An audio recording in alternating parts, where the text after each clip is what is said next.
The champagne flute slipped from my fingers as my sister's words cut through the joyful hum of her engagement party. "Oh, that's just Olivia, the adopted one." Charlotte's voice, crystal clear and dismissive, floated across the crowded terrace. Her friends, all designer dresses and gleaming jewelry, turned to stare at me with that mix of pity and curiosity I'd been enduring for 28 years. I stood frozen by the ornate fountain that centered the garden of Rosewood Manor, the venue Charlotte had begged and pleaded to book for her engagement party. The same venue whose deed sat in my home office safe, my name printed in bold black letters across the bottom. Charlotte didn't know. Nobody in my family knew. They thought I was just quiet Olivia, the charity case my parents had taken in when I was 3, the one who'd gone off to business school on scholarships, while Charlotte had coasted through life on our parents' money and connections. "Are you okay?"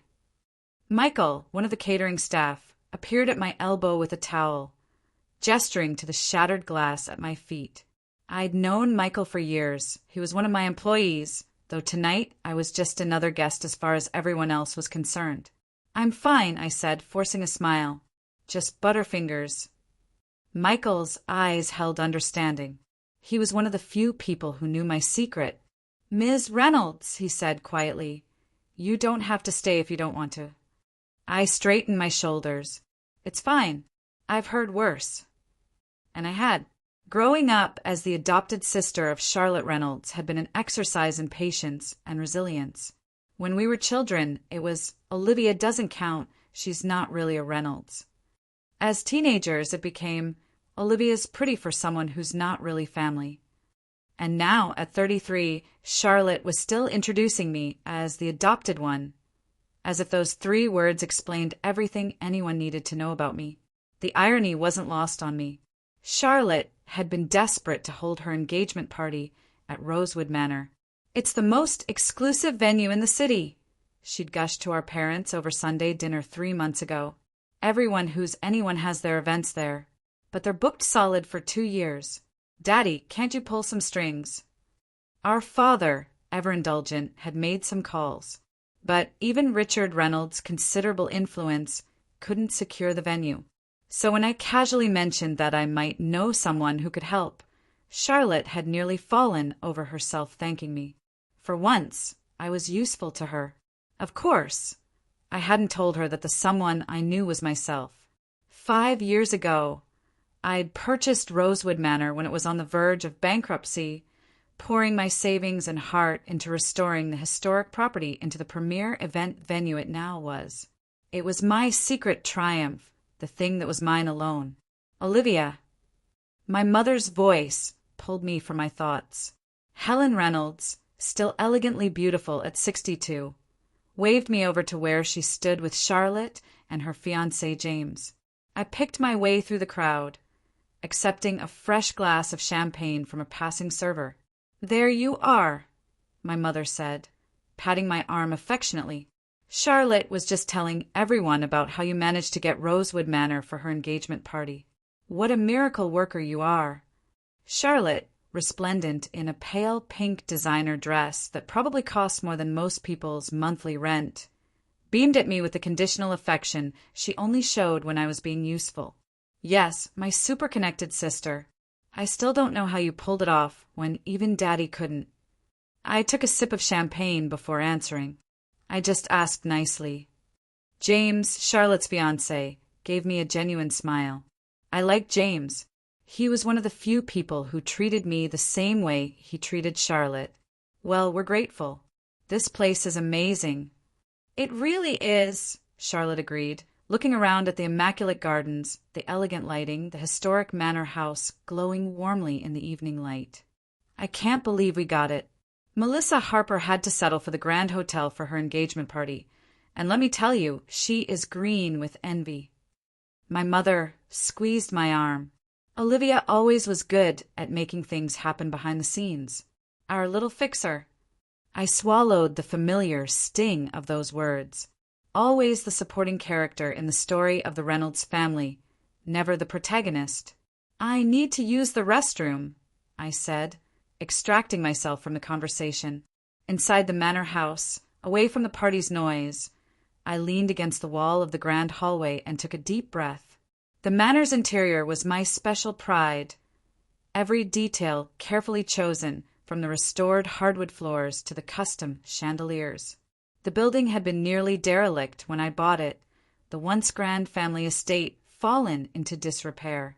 Much like me, it had been overlooked and underestimated. Hiding. I turned to find Sarah, my best friend and the manor's events director, watching me with concern. Sarah knew everything about my family, about my ownership of Rosewood, about the complicated tangle of love and resentment I felt toward the Reynolds. "Just taking a breather," I said. Sarah leaned against the wall beside me. "I heard what Charlotte said, about you being the adopted one." I shrugged. "Ancient history." "Doesn't make it less hurtful," Sarah countered. "You know, you could end this charade any time. One word from you, and I could have the staff address you as MS Reynolds, the owner, for the rest of the night." The thought made me smile. Tempting. But no. Why not? Don't you think it's time they knew who you really are? What you've accomplished? I swirled the champagne in my glass, watching the bubbles rise and burst.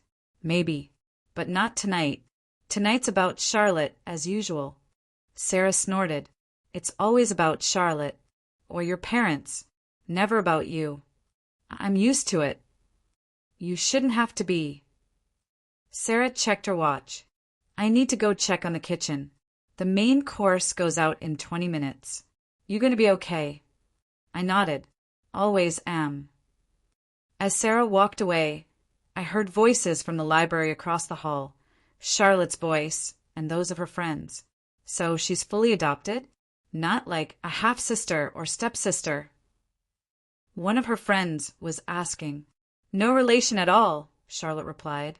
"My parents couldn't have more kids after me, so they adopted her. She was some distant relative's orphan or something." "That's so charitable of your parents," another voice gushed. "I mean, I guess," Charlotte said. "Though honestly, she's always been a bit of a project. So serious and intense. No real social life. Just work, work, work." "What does she even do? Something in finance, right?" Charlotte laughed. "God, I don't even know exactly. Some boring middle management job. She's always been super secretive about it. I should have walked away. Should have rejoined the party outside and plastered on the same polite smile I'd been wearing for decades. Instead, I found myself pushing open the library door. Charlotte and 3 of her friends sat in the leather armchairs near the fireplace, champagne glasses in hand. They all looked up, startled by my entrance. "Oh, Olivia, we were just talking about you," Charlotte said, not a trace of embarrassment in her voice. "I heard," I said simply. One of her friends, Natalie, I thought her name was, had the grace to look uncomfortable. "We were just saying how lucky Charlotte is to have such a supportive sister." A blatant lie, but I appreciated the attempt. Charlotte waved a dismissive hand. "Oh, please, Olivia knows I'm just teasing. We've always been this way, haven't we, sis? Anyway, I was about to tell them how you helped me secure Rosewood. Seriously, who did you have to bribe?" Something shifted inside me then. A lifetime of being the adopted one, the afterthought, the person whose accomplishments were minimized or ignored entirely, crystallized into a single moment of clarity. "I didn't bribe anyone, Charlotte," I said quietly. "Well, then you must have some dirt on somebody," she laughed. "Come on, spill your secrets. How does my serious, workaholic sister know the owner of the most exclusive venue in the city when even Dad's connections couldn't get through?" I looked around the library, at the first edition books I'd painstakingly collected, at the antique desk where I signed the contracts for this very event, at the portrait of my biological grandmother that hung above the fireplace, her eyes so similar to my own. "I know the owner," I said slowly, "because I am the owner." Silence fell over the room. Charlotte stared at me, champagne glass frozen halfway to her lips. What are you talking about? She finally asked. I own Rosewood Manor. Have for 5 years now. That boring middle management job you can't remember? I'm the CEO of Caldwell Investments. We specialize in historical property restoration and luxury event venues. Charlotte's friends looked between us, clearly sensing the tension, but equally clearly enjoying the drama. That's impossible, Charlotte said flatly. You couldn't afford this place. I started investing the scholarship money I saved during college, made some smart choices, worked 70-hour weeks, built a company from the ground up. I shrugged. Not that any of you ever asked. But at Sunday dinners you never said anything. You just let us think you were working some corporate job. Would you have listened if I had told you? Or would you have dismissed it as boring Olivia with her boring job? The words came out sharper than I intended. Charlotte's friend, Natalie, suddenly stood up. I should go check on something. The other two friends quickly followed her lead, leaving Charlotte and me alone in the library. For a long moment, we just looked at each other. Charlotte, who had always been the golden child, the real Reynolds, staring at me as if seeing me for the first time. Why didn't you tell us? She finally asked, her voice smaller than I'd ever heard it. Why did you feel the need to introduce me as the adopted one to your friends tonight? I countered. Charlotte flinched. I didn't mean anything by it. It's just that's who you are. No, Charlotte, that's who I am to you. But it's not all I am. The door opened, and James poked his head in. There you are. Everyone's looking for you both. They're about to serve dinner. Charlotte stood, smoothing her dress with hands that trembled slightly. We'll be right there. James looked between us, sensing the tension. Everything okay? Fine, Charlotte said quickly. Just sister stuff. After James left, Charlotte turned to me. We need to talk about this. But not now. Not tonight. I nodded. Enjoy your party, Charlotte. After all, I did pull a lot of strings to get you this venue. She gave me an uncertain look, as if trying to determine if I was making a joke or throwing a jab. To be honest, I wasn't entirely sure myself. Outside, the party continued in full swing. The gardens were alight with thousands of tiny bulbs, transforming the space into something magical. The dinner was served to perfection. Each dish I'd personally approved with the chef weeks ago, drawing appreciative murmurs from the guests. As coffee and dessert were served, Charlotte's father, my adoptive father, stood to make a toast. Richard Reynolds was an imposing man even at 65, his voice carrying easily across the terrace without need for a microphone. I want to thank everyone for coming tonight to celebrate the engagement of our daughter Charlotte to James. He raised his glass.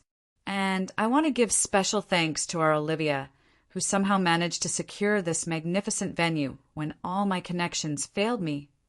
Laughter rippled through the crowd. I don't know how she did it, he continued, but it just goes to show that quiet persistence sometimes beats loud influence. To Charlotte and James, may your marriage be blessed with happiness, prosperity, and at least one child who can get things done like Olivia. More laughter, more toasts. I smiled and raised my glass with everyone else, even as I felt a familiar hollowness inside. Always the fixer, the helper, the supporting character. Never valued for who I was, only for what I could do for them. After the toast, I slipped away to the small office behind the kitchens. This was where I worked when I was on site, a space that was purely mine. I was reviewing some paperwork for an upcoming event when there was a knock at the door. Come in, I called, expecting Sarah or one of the staff. Instead, Helen Reynolds, my adoptive mother, entered looking somewhat confused. Olivia, the catering manager, said I might find you here. She glanced around the office with its elegant furnishings and wall of awards. What is this place? I set down my pen. This is my office, Mom. Your office? Here. She moved further into the room, taking in the framed business magazine covers featuring my photograph, the industry awards, the blueprint plans for Rosewood's restoration. I own Rosewood Manor, I said simply. Have for 5 years now. My mother's hand went to her throat. You what? How is that possible? I built a business, Mom. A successful one. Caldwell Investments. Named after my biological grandmother. I gestured to the chair across from my desk. Maybe you should sit down. She sank into the chair, still looking around in bewilderment. But why didn't you tell us? All this time, we thought you were just working for some investment firm. Would it have mattered? I asked quietly. Would it have changed how you see me? Of course it would matter. Olivia, this is extraordinary. Is it?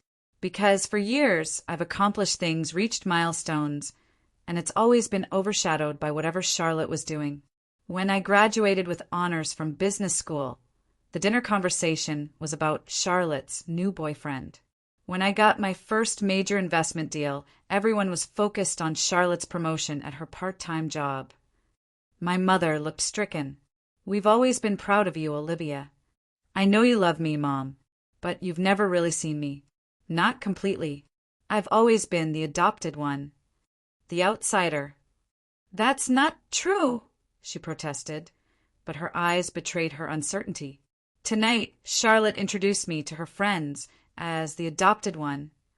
Not as her sister, not as Olivia, just the adopted one, like that's the sum total of my identity. My mother reached across the desk for my hand. I'm so sorry. I had no idea you felt this way. The genuine remorse in her voice loosened something in my chest. It's not your fault. Not entirely. But it's been my reality. And this, she gestured around the office, keeping all this from us, was that your way of having something that was just yours? I nodded. Something that couldn't be diminished or overlooked. Something that was entirely mine, that I earned through my own efforts. My mother was silent for a long moment. I wish you had told us. I wish you had felt that you could. I'm telling you now. Does Charlotte know? As of about an hour ago, yes. My mother winced. How did she take it? About as well as you'd expect. Disbelief, then confusion. We didn't really get to finish our conversation.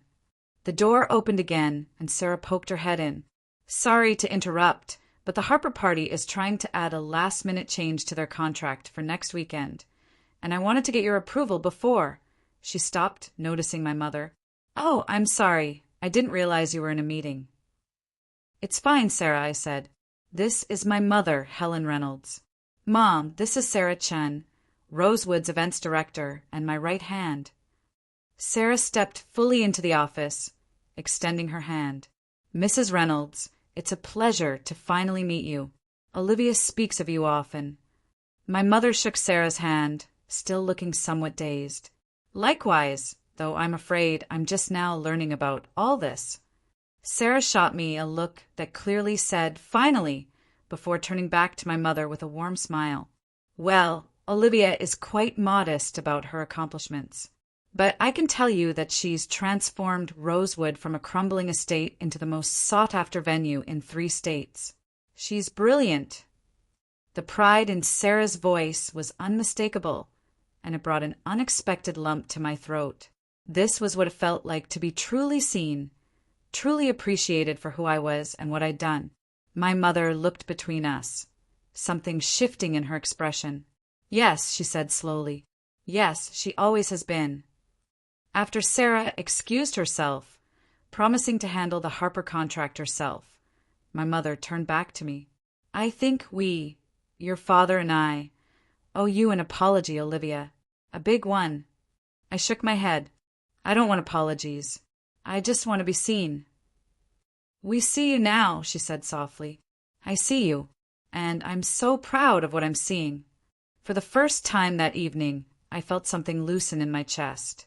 It wasn't forgiveness, exactly. There were too many years of feeling like an outsider for that. But it was a start. Will you come back to the party? My mother asked. I think your father should hear this from you, not me. I hesitated. I'm not sure I'm ready for a big family revelation scene tonight. Then not tonight, she agreed. But soon. I nodded. Soon. As my mother left, I sat back in my chair, feeling strangely light. One conversation wouldn't erase decades of being the adopted one, of feeling like an outsider in my own family. But it was a beginning. Outside, through my office window, I could see the party continuing in the gardens of Rosewood Manor. Charlotte, radiant in her designer dress, was laughing with James and their friends. My parents were chatting with some of the older guests by the fountain. They were all there because of me in a place I had built, though none of them had known it until tonight.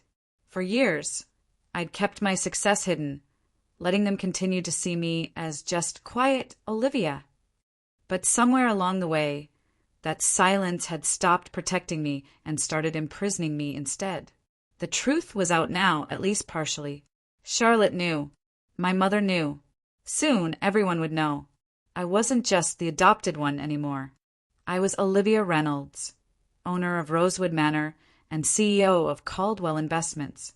I had built something beautiful and successful all on my own. And for the first time in my life, I was ready to step out of the shadows and claim it. The morning after Charlotte's engagement party, I woke to the insistent buzzing of my phone. 6 missed calls from Charlotte, 3 from my father, and a text from my mother that simply read, "Family meeting. Our house. 1 p.m. I sighed, setting the phone back on my nightstand. The truth was out now, at least part of it. My carefully constructed wall between my family life and my professional achievements had crumbled, and I wasn't sure how I felt about it. For years, I'd kept Rosewood Manor and my company separate from my identity as Olivia Reynolds, the adopted one. It had been easier that way, a form of self-protection. If they didn't know about my success, they couldn't diminish it or take credit for it. It was mine alone. But as I showered and dressed for the inevitable confrontation, I realized that secret had also become a burden. How many times had I sat silently through family dinners while Charlotte bragged about minor accomplishments and my parents fawned over her? How many times had I swallowed my words when someone asked what I did for a living, giving vague answers about working in property management? The drive to my parents' suburban home took 40 minutes, each mile increasing the knot in my stomach. Their house was exactly as it had always been, large, tasteful, and impeccably maintained. The place where I'd grown up feeling both fortunate and forever slightly out of place. Charlotte's car was already in the driveway. Of course it was. Charlotte was never late for anything that centered around her. I took a deep breath before ringing the doorbell, something I rarely did at the house where I'd spent my childhood. But today felt different. Today, I wasn't coming as the adopted one. I was coming as myself. My father opened the door, his expression unreadable. "Olivia," he said, stepping back to let me in. "Everyone's in the living room." I followed him through the familiar hallway, past photographs chronicling our family history. I noted, not for the first time, how the ratio favored Charlotte, her dance recitals, her graduations, her achievements dominating the wall. My moments were there too, but fewer, smaller, as if my life had been lived in the margins of hers. In the living room, Charlotte sat perched on the edge of the sofa, still wearing her engagement ring, but otherwise looking less polished than usual. My mother stood by the fireplace, her hand resting on the mantel where more family photos were displayed. "Olivia," my mother said, smiling tentatively, "thank you for coming." I took a seat in the armchair across from Charlotte. "You made it sound urgent." "It is," Charlotte said, immediately leaning forward. "You've been keeping secrets. Big ones." I raised an eyebrow. "Is that what this meeting is about? My secrets?" My father took a seat beside Charlotte. "We're just trying to understand, Olivia. All these years, you've let us believe you were working some mid-level corporate job. Meanwhile, you own a successful business. You've restored a historic property. He gestured vaguely, apparently some kind of entrepreneur. Why keep that from your family? The question hung in the air. Why indeed?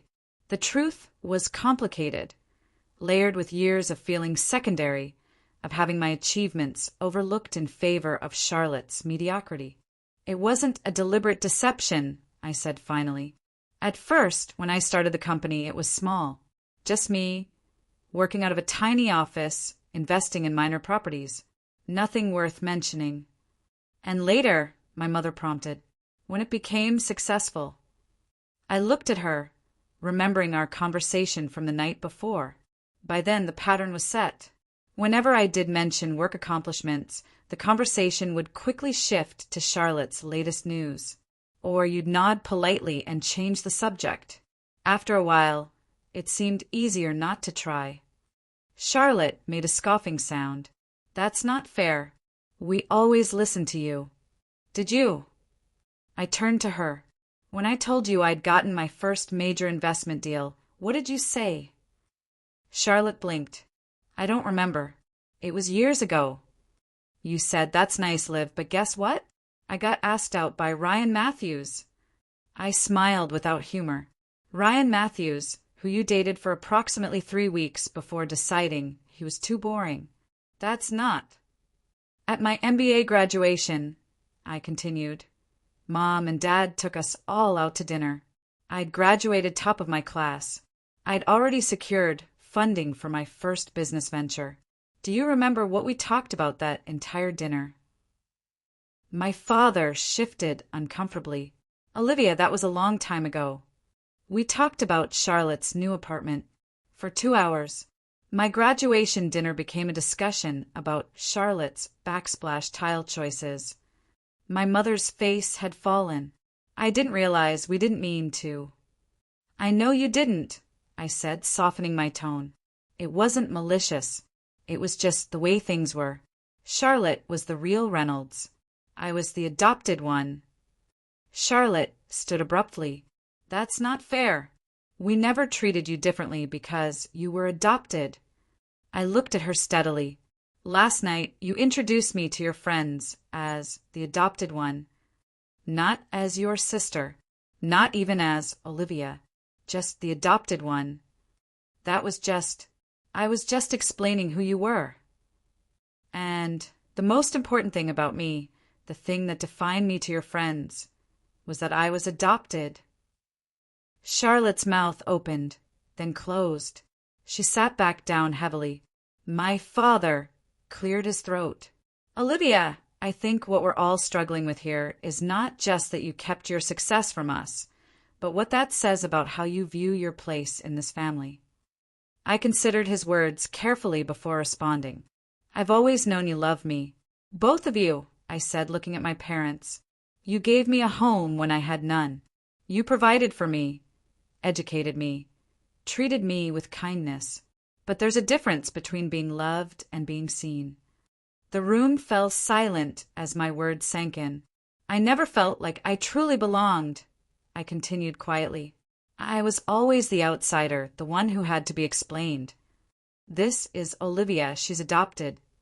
Never just, this is our daughter Olivia. I grew up feeling like I had to earn my place here, while Charlotte's was guaranteed by birth. My mother's eyes filled with tears. We never meant to make you feel that way. I know, I said gently, but intention doesn't always match impact. Charlotte was staring at her hands, twisting her engagement ring. So you bought Rosewood Manor and didn't tell any of us. You built this whole life that we knew nothing about. I'd built something that was mine, I corrected her. Something that couldn't be overlooked or diminished. Something I earned entirely on my own merits. And then I asked to have my engagement party there, Charlotte said slowly, not knowing it was yours. And instead of just telling me, you what? Decided to play along and watch me beg. I shook my head. It wasn't like that. When you first mentioned wanting Rosewood, I was going to tell you. But then you said it was the most exclusive venue in the city, and how everyone who's anyone has their events there. You were so excited about impressing your friends. If I had told you it was mine. What? Charlotte challenged. What would have happened? It would have lost its appeal, I said simply, because it was connected to me. Charlotte flinched, as if I'd slapped her. That's not true. Isn't it? When we were kids, you loved that ceramic painting class until I joined. Then suddenly it was boring. In high school, you were excited about the debate team until I won that regional competition. Then you quit. I was a child. And last night, as an adult, you introduced me as the adopted one to your friends. Charlotte's face crumpled, and to my surprise, tears began to streak her makeup. I didn't mean it like that. I didn't think about how it would make you feel. That's the problem, Charlotte. You never do. My father, who had been uncharacteristically quiet, finally spoke. I think we all owe Olivia an apology. Your mother, and I especially. He looked at me directly. We've failed you, Olivia. Not in providing for you or loving you, but in seeing you. Really seeing you. The simple acknowledgement unlocked something in my chest. All these years, all I'd wanted was to be recognized, to be seen as valuable for who I was, not just as Charlotte's adopted sister or my parents' good deed. When did you buy Rosewood? My mother asked softly. 5 years ago. It was in foreclosure. The previous owners had let it fall into disrepair, and the bank was ready to sell it for a fraction of its worth. I took a chance on it. And you restored it yourself? My father sounded impressed. With a team, yes. I had a vision for what it could be. I'd been building my investment company for a few years by then, focusing on historic properties. Rosewood was my biggest project and the most personal. But why Rosewood specifically? Charlotte asked, curiosity momentarily overriding her distress. I hesitated. This was the part of the story I'd never shared with anyone except Sarah, because it was my grandmother's home, my biological grandmother's. 3 pairs of eyes widened. When I was in college, I started looking into my birth family, I explained. I found out that my biological mother had grown up in Rosewood Manor. Her parents, my grandparents, had owned it for generations. When they died, my mother inherited it, but she had problems. Addiction issues. She couldn't maintain it, and eventually lost it when I was just a baby. My adoptive mother reached for my hand. Oh, Olivia, you never told us you were searching for your birth family. I wasn't, not exactly. I just wanted to know where I came from. By the time I found this information, my biological mother had passed away. There was no family left to reconnect with, but there was Rosewood. So you bought back your family's home, my father said softly, and restored it to its former glory. I nodded. It was a way of reclaiming my history, of connecting to a past I never knew. Charlotte was looking at me with new eyes. That portrait in the library, the woman above the fireplace, is that my grandmother? Yes. You look like her, Charlotte said quietly. I noticed that last night. Same eyes. The observation, so simple yet so profound, brought unexpected tears to my eyes. All my life I'd wondered who I looked like, where my features came from. In the Reynolds family, I was the only one with dark eyes and olive skin. Charlotte and my parents were all fair-haired and blue-eyed. I'd stood out in family photos, visibly different. But at Rosewood, in front of my grandmother's portrait, I belonged. My father cleared his throat, emotion making his voice rougher than usual. I wish you had told us, Olivia, about your search, about Rosewood. We could have helped. I needed to do it myself, I said, to prove to myself that I could. And you did, my mother said with quiet pride. More than prove it. Rosewood is magnificent. What you've accomplished is extraordinary. For the first time, I saw genuine admiration in my family's eyes, not the polite acknowledgement I'd grown accustomed to, but real recognition of what I'd achieved. I'm sorry, Charlotte said suddenly, for last night, for every time I made you feel less than. I never meant to, but that doesn't excuse it. She wiped at her tears. I've always been jealous of you, you know. Jealous. I couldn't keep the disbelief from my voice. Of me? You were the natural child, the one who fit, the one whose achievements were celebrated. Charlotte laughed bitterly. You were always so smart, so capable. Everything came easily to you. School, friends, decisions about your future. I felt like I was constantly struggling to keep up, to be noticed. You got scholarships to the best schools, while Dad had to make donations to get me into my safety school. I stared at her. This was a version of our childhood I'd never considered, that Charlotte, with all her natural belonging and parental attention, might have felt inadequate beside me. That's why I always needed to talk about myself, to make everything about me, she continued. It was the only way I knew to stand out. If I wasn't the center of attention, I was afraid I'd disappear completely next to you. My parents exchanged a look I couldn't quite interpret. We may have contributed to that dynamic, my father admitted. We were so determined to make sure Olivia felt loved and included that perhaps we overcompensated with attention for her achievements. And Charlotte, we may have taken for granted that you knew your place was secure. My mother nodded. We thought we were doing the right thing, trying to balance the scales. But it seems we just created a different kind of imbalance. I sat back, trying to absorb this revelation. All these years, I'd felt like the outsider looking in, while Charlotte had apparently felt like she was fighting for her place. We'd both been responding to perceived threats that were largely in our own minds. So where do we go from here? I asked finally. Charlotte looked at me uncertainly. I still want my wedding reception at Rosewood. But now, I don't know if that's awkward. Despite everything, I found myself smiling. It's not awkward. Rosewood is what I do.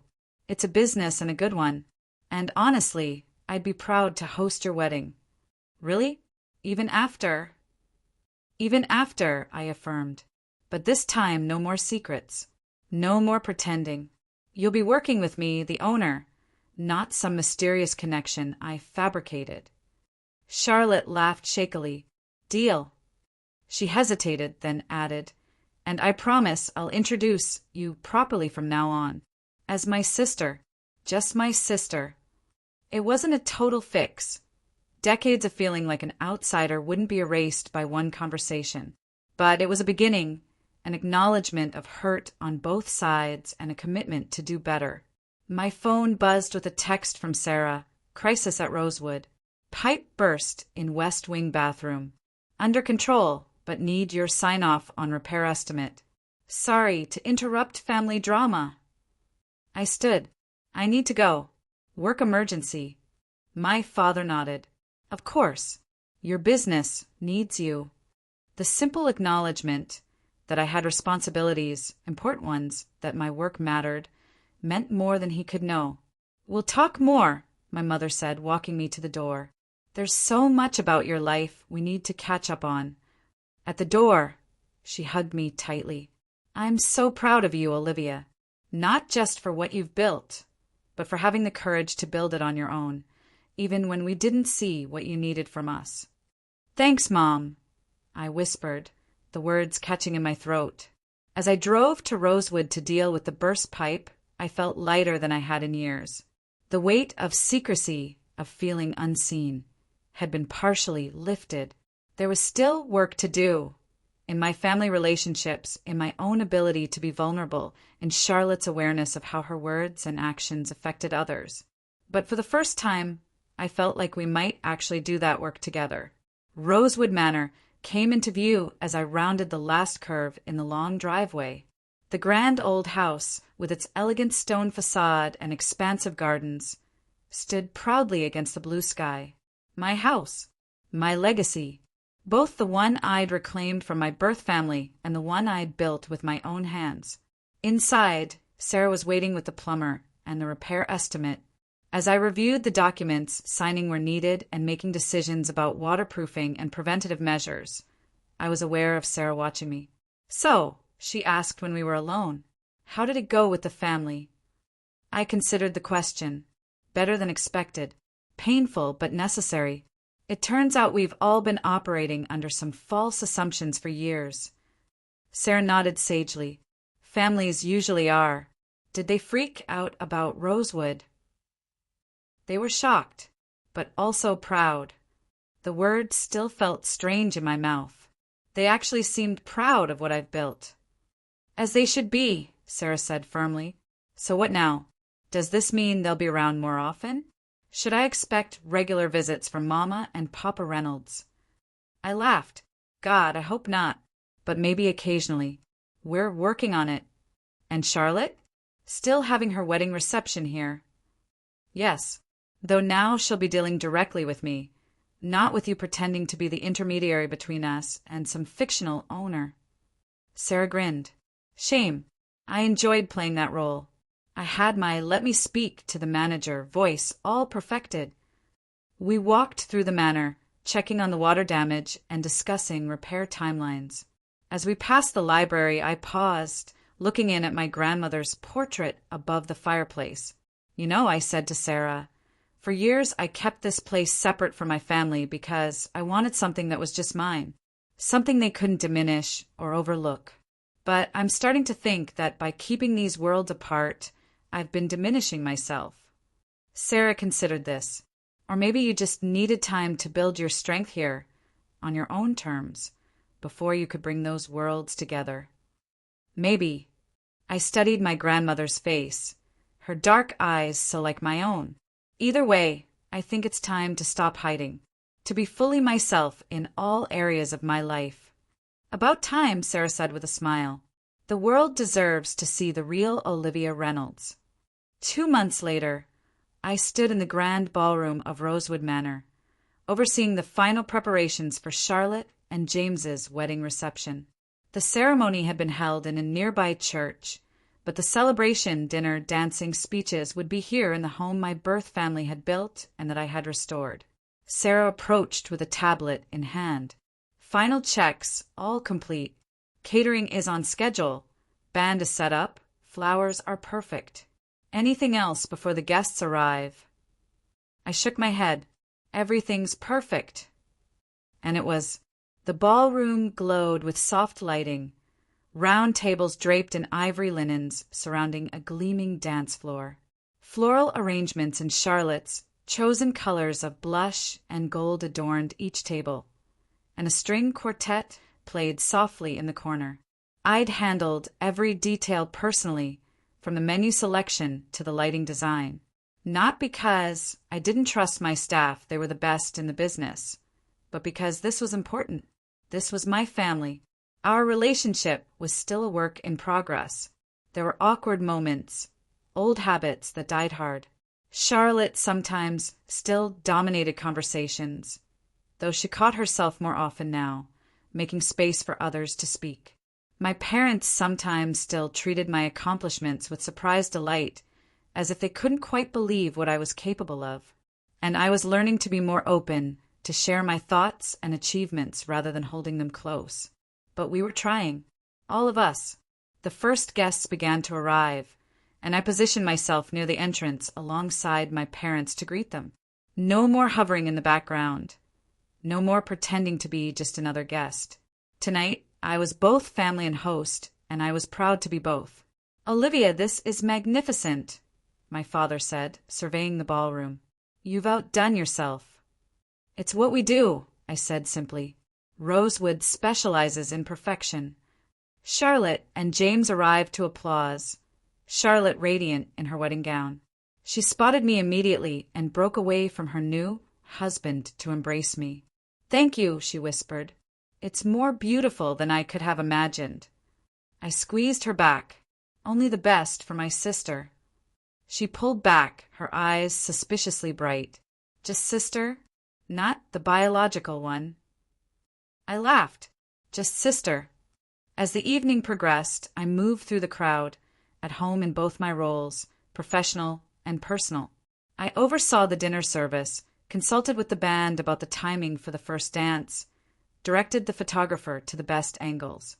During the speeches, my father stood, champagne in hand, to toast the newlyweds. After the usual congratulations and well wishes, he turned slightly to look at me where I stood near the back of the room. And I want to offer special thanks to my daughter Olivia, he said, his voice carrying clearly through the ballroom.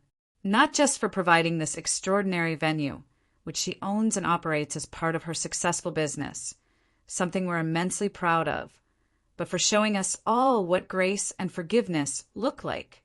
A murmur went through the crowd.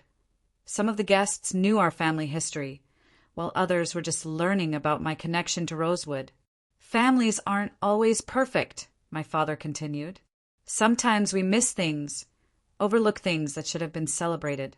Sometimes we fail to see the extraordinary people right in front of us. But if we're lucky, we get second chances. He raised his glass higher, to Charlotte and James and to new beginnings, and to Olivia, who gave our family the greatest gift, the opportunity to truly see each other, maybe for the first time. Tears pricked my eyes as applause filled the room. Charlotte was openly crying, leaning against James. My mother reached for my hand, squeezing it tightly. Later, as the dancing began, I slipped away to the library, my favorite room in the manor. The music from the ballroom was muted here, and the quiet allowed me to catch my breath after the emotional evening. I stood before my grandmother's portrait, looking up at her familiar eyes. "We did it," I whispered. "We brought Rosewood back to life." Talking to ancestors. Charlotte's voice came from the doorway. She'd changed from her wedding gown into a simpler dress for dancing, but still looked every inch the bride. "Something like that," I admitted. "Shouldn't you be dancing with your husband?" In a minute, she joined me in front of the portrait. "She really does look like you. Or you look like her. Those eyes." I nodded. When I first found this portrait, it was like looking at a version of myself from another time. The first blood relative I'd ever seen. Charlotte was quiet for a moment. "I never thought about what that would be like, not seeing your features in anyone else's face, not knowing where you came from." "It was hard sometimes," I acknowledged, "but I was lucky in so many ways. I had a family who loved me, even if we didn't always understand each other." "We're going to do better," Charlotte promised. "All of us." I smiled at her. "I know." We stood in comfortable silence, looking at the portrait. Through the windows, the garden lights illuminated the formal parterre, the geometric patterns of boxwood and flowers that I'd restored according to original designs from my grandmother's time. "You really have built something extraordinary here," Charlotte said softly. "Not just a business, but a legacy. Your own and your birth family's." "Thank you," I said, accepting the compliment without deflection. "That means a lot." "Now come dance at my wedding," she said, linking her arm through mine. "I want everyone to see my sister, my brilliant, successful sister who owns this incredible place." I laughed, allowing her to lead me back toward the ballroom. "Are you using me to impress your friends?" "Absolutely," Charlotte said without a hint of shame. "I plan to brag about you shamelessly for at least the next decade." "Have you met my sister? The CEO, the historic preservationist, the business genius." "That might get annoying," I warned her. "Too bad. Consider it penance for all the years I was a self-centered brat." As we re-entered the ballroom, the music swelled. James immediately claimed Charlotte for another dance, while my parents waved me over to where they stood with some old family friends. "Everyone, you remember our daughter Olivia," my mother said proudly. "She's the owner of Rosewood Manor. Not the adopted one. Not an afterthought. Just Olivia, their daughter, seen at last." I moved through the rest of the evening with a sense of peace I'd never quite experienced before. The walls between my separate lives had finally come down. I was whole now. Olivia Reynolds, daughter of Richard and Helen, sister of Charlotte, CEO of Caldwell Investments, owner of Rosewood Manor, granddaughter of the woman in the portrait. All of me, all at once, no more hiding. In the end, it wasn't about revenge or proving my worth or making Charlotte regret her careless words. It was about claiming my place in my family and my ancestral home in my own life. It was about being seen, not as the adopted one, but as the person I had become, complex, accomplished, and finally completely myself.